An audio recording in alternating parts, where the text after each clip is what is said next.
11 numaraya kayıtlı Artvinli koşmayacak. Beyaz bayrak kaldırıldı. Start verildi. Koşu başladı değerli izleyenler.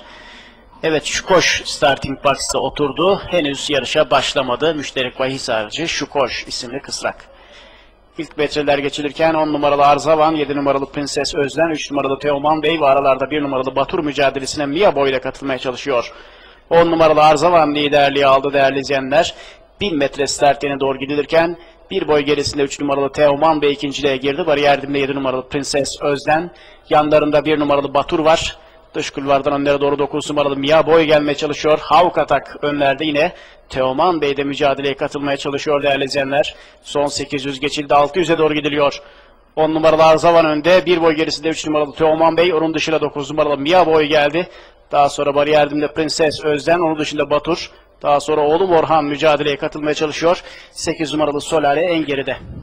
Evet, bu şekilde safkanlar düzlüğe çıktı. 9 numaralı Mia Boy geldi. Şimdi bariyer dibindeki 10 numaralı Arzavan'ı yakalamaya çalışıyor. Bariyer dibinde Prenses Özden. Orta kulvardan 5 numaralı oğlum Orhan mücadeleye katılmaya çalışıyor. Daha geriden Big Cloud'un çabaları var. 9 numaralı Mia Boy geldi. 10 numaralı Arzavan'a yapıştı. İki at arasındaki mücadele dışlarından 5 numaralı oğlum Orhan katılıyor. Son yüze doğru geliyor. 5 numaralı oğlum Orhan geliyor. Mia Boy'u ve Arzavan'ı yakalıyor. Onları ayırıyor. İç kulvardaki Mia Boy'la mücadele bırakmıyor ancak 5 numaralı oğlum Orhan kazanıyor. 9 numaralı Mia Boy ikinci, 10 numaralı Arzavan üçüncü, 6 numaralı Big Cloud dördüncü oldu. 5, 9, 10, 6 koşuda sıralama. 5 numaralı oğlum Orhan, Yunus Taşdelen'le kazandı. 2.85 Kanyanı.